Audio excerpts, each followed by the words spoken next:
So as you can see, it's not looking very nice. It's chucking it down with rain, and there is actually a bad weather front coming in. They give it up to, I believe, about gale force 8. But I've got a slight problem. Yesterday when I came in with the boat, it was pretty rough.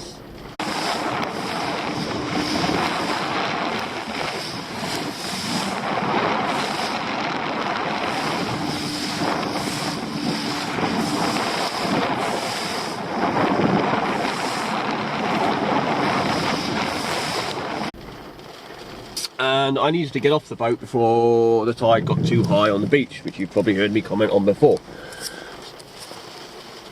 So I put the boat on the inside, because obviously this storm weather system, we don't want the boat out there if it's going to get really bad, because we can't get to it. And as I left the boat, the pump decided it would stop working. It was working fine on the way in, but I couldn't get it to work. And as you see, my boat, well, you probably can't tell from the camera, because it actually faces downwards, so the water always runs to the front, so I can never empty it at low tide. I have to have it floating to better empty it. And without a pump or a float switch, I'm knackered.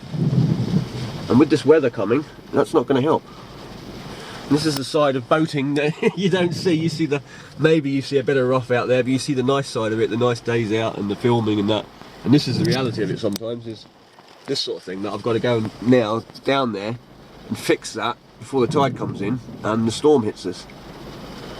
Which is a little annoyance, because the pump I actually had on there, the original one, was working fine, and then the impeller that pumps the water out broke, and the pin that they actually used in it was made of steel, not stainless. Usually they're stainless pins, but for whatever reason they decided that they would put a steel pin in the boat, so that broke.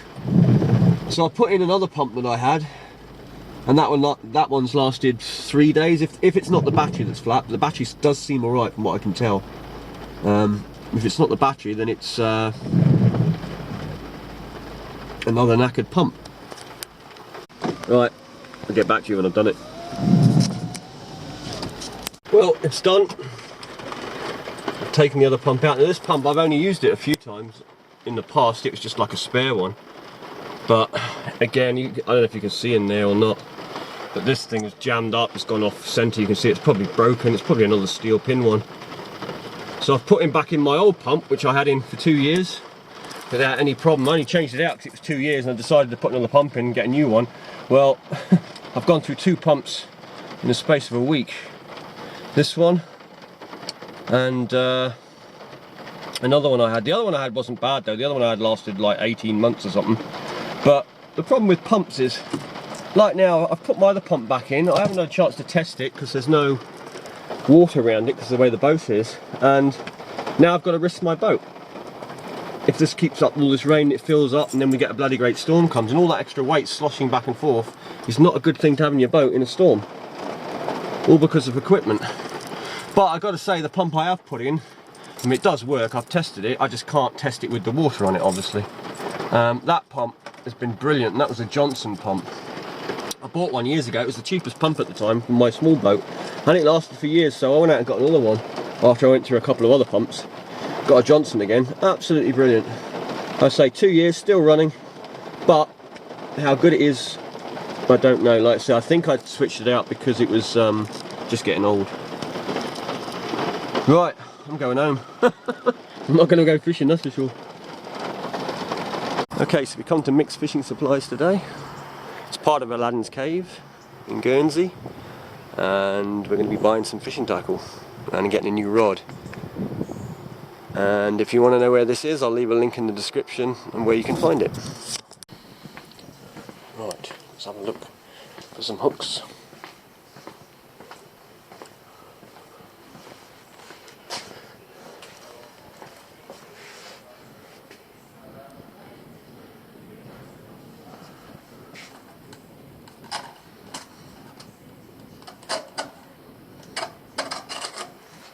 These ones do the trick, I think. Some for the mackerel. Get some of those for the wrasse.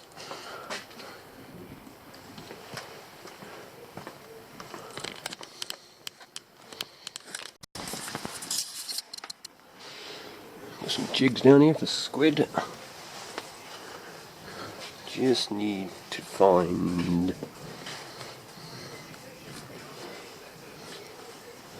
There's more of these. Might need some of those.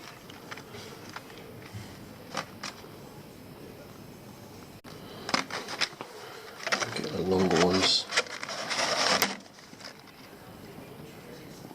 They'll do.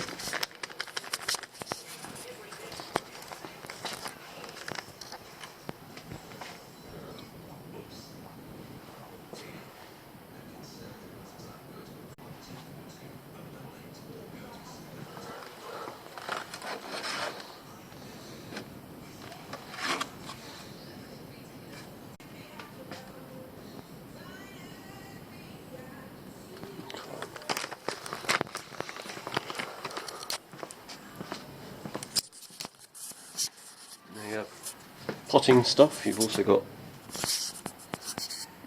lobster crab gauges there. And these are traps that go into nets, although not a big fan of them. Cruises, keep your bait in. Doors for your pots, you want to buy doors. Rope. And the boating equipment. Look at the boat stuff because I need to get some chain as well, which will probably be that one.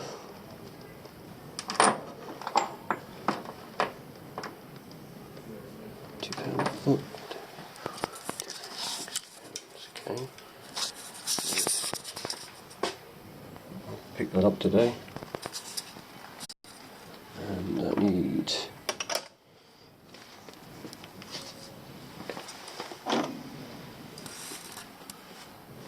those.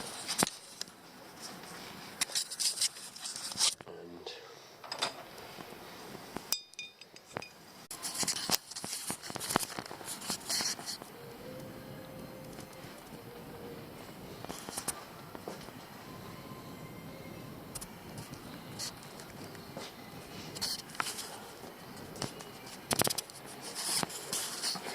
anti-foul, more crab pot supplies.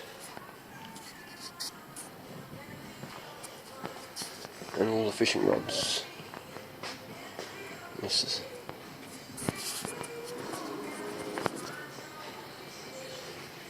Member of household to the till for a prize, please. if you like camping, camping equipment.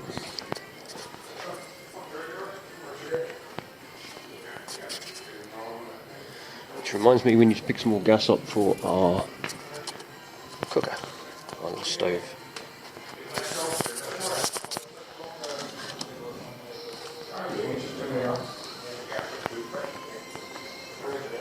No worries. I'll just be a minute. I'll run up and cut it.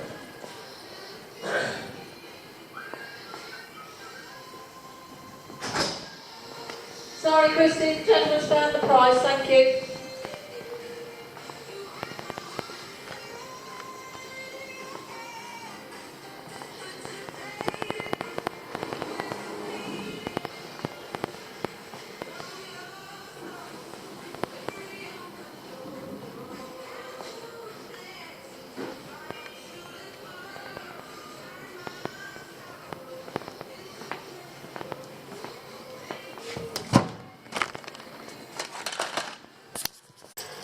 Right, so we are back from the tackle shop. Now, one thing I will say is if I turn the sound off on the video, it's because there was a radio playing in the shop and don't want to get copyright strike for it. So, what do we get? We've got our gas. This is for our little portable stove which is in here. Use it for cooking the crabs, that kind of thing, so you get these cylinders. It's not the most economic way, but it'll do for now. And then we bought loads of stuff. Now, you probably didn't see the chain. You might have seen the chain when it was hanging up, but I bought a whole length of chain, sort of 30 feet or whatever I needed for the mooring, along with a few shackles.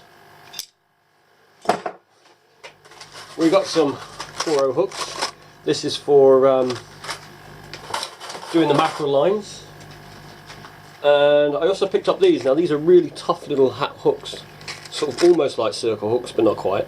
But they're very thick. Now these ones I bought for the wrasse, because we will be going at some point fishing for the ballan wrasse, and you need strong gear. I mean, basically these hooks, like I said before, I've said it before in another video, I have snapped 3/0 cast hooks on big wrasse before, and heavy line, because they are going to push. As soon as you hook them, they go straight to the bottom, try and get in under the rocks, under the weed, and if you let them get in, that's it pretty much. You're very unlucky, or very lucky if you'll get them out again. So need the strong gear, and hopefully we'll be able to track down a few. Well, the plan is to go and look for some 6-7 pound rockfish at some point. Then got some jig heads just for some of the lures I've got kicking around. I didn't get enough last time, so I just picked some more up. We have picked up some of these sidewinders. Don't know if they're any good, never tried them. Super weedless minnows. So we'll have a go with those, see what happens. And then we picked up the traditional skerries, good all round, catching bass. They take pollock as well. So I just got a pack of those as well for when I'm farting around. And I got a new Rapala, I got a Max Rap, and it's like that. And that one I think is going to be really good. Now I might remove, it's got 3 hooks, but I might remove the centre hook, increase the size of the 2 hooks front and back, then change them over, because they are a little bit small and I don't like 3 hooks on lures. So we'll see how this gets on. And finally, what we went there for, a new spinning rod. Now I did look at a couple of Penn ones which were very nice and a little pricey, but not bad, not bad. But I decided against them because 2 reasons. One, the Penn ones, that you see, this is much stiffer. Although it's thin, it's got a little bit of stiffness, and you need that, or I need that when I'm fishing for the bass, to strike into them, especially if you're using like Rapala or plugs, that kind of thing, where the hooks are a bit, it's not like fishing like a wire hook with a live bait. You know, you need a bit more oomph to get those hooks to drive in. So that's why I got this one. It's a bit stiffer for that. And the other reason was, this one actually had, they told me in the shop, they replaced the eye on it here because it had been damaged, so they put another eye on it, and basically just reduced the price down because it was, they call it shop soiled. So I picked this bad boy up for 30 quid. So whether that's a good deal, I don't know. But all I know is that the Penn reels and that, the Penn rods were sort of around the £70 mark, so this is half the price. And like I say, that's, as soon as I felt that stiffness on the rod, I thought that's the one. You know, I've got, you'll see like this rod here, this is another sort of spinning, but you'll see this is more like what the Penns were. They were more flexible like that, and I've used this rod before, and I've caught a 7-8 pound bass with it before, but it's just too flexible, and I almost lost the fish as I got it close into the rocks as it dived, and the rod just bent all the way over, and it actually went down to the kelp, which bass don't tend to do, and you could see it just sort of stuck in the kelp. And I pulled and I managed to free it, but I haven't used it since then because it's just too whippy. You need something that's got a bit of power. So hopefully this will hopefully do the trick. I don't even know what length it is. Is it an 8 foot or a 9 foot? Did I buy? I can't remember. I might have bought one a bit.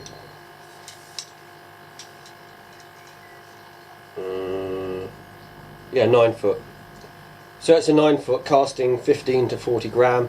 Most of the lures I use go up to about sort of 30 odd, I suppose, somewhere around there. So this is good enough. But we'll see how long this lasts. It's a, let me see what it's called.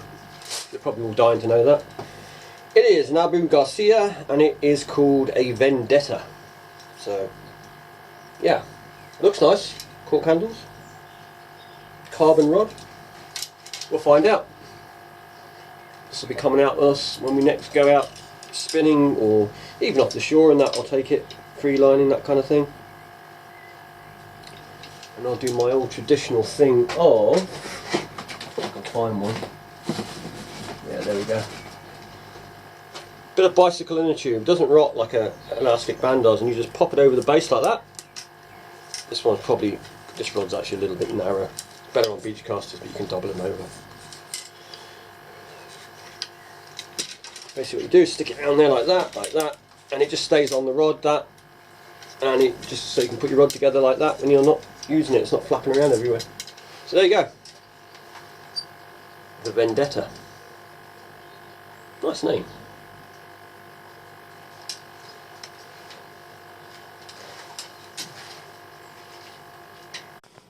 We're just waiting to go down and take a look at the boat. But as is the case, the big rain clouds just come over. It's supposed to be a nice day today. I say nice day, it's still going to be as windy as anything. But it's supposed to be clear skies. So I want to go down and check if the pump has worked okay. And if not, do something about it. Because obviously I wasn't able to test it yesterday. So you can see how, well, you probably can't see very well from here. We might go up on the point afterwards and have a look, but when you see a lot of Guernsey, you only see the nicer side of it, you can say. But this happens quite often. Being an island, it's going to get all these weather systems and storms and everything else hitting it all the time.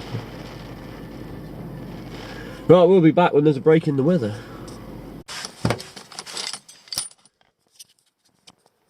Well, there's the chain we bought.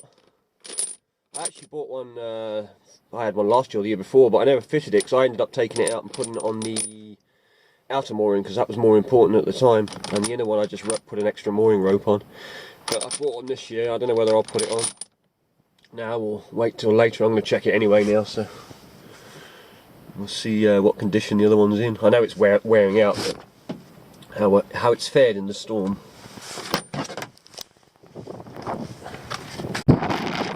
Well, everything seems fine. The pump seems to have worked. There doesn't seem to be any water in the boat. You can tell on the front if there's any. I've just pushed this pipe in and it stayed dry, so that's good. Just going to look at the mooring.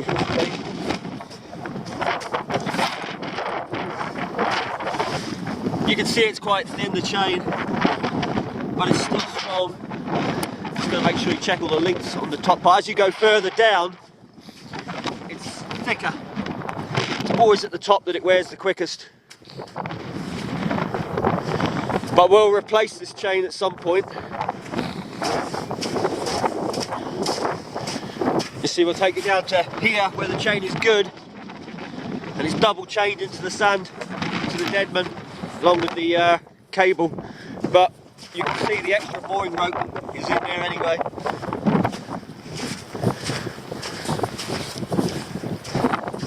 This is the side of boating you don't see when you've got to come down in the weather and when you worry about your boat when there's storms and things, because it's not nice. Although it's not as bad now as it was last night, so. Right, let's go up now. We'll go up to the point, I think, and go and have a look. So we're up on the point. This is a great place to come if somebody's robbing your pots. You can come up here and you can see all the pots in the bay and outside the bay. And with a pair of binoculars or even a telescope, you can even see what they take out your pots. So you can soon see who's doing it. This is the thing with having a raised bit of land like this behind where you pot. It's great, like I say, for spotting things. So. Well, in a minute we're going to go out and have a look. I'm going to see, because my pots are on the left over here. It's going to get very windy when we get out. It's not excessively bad today, but it's still pretty windy.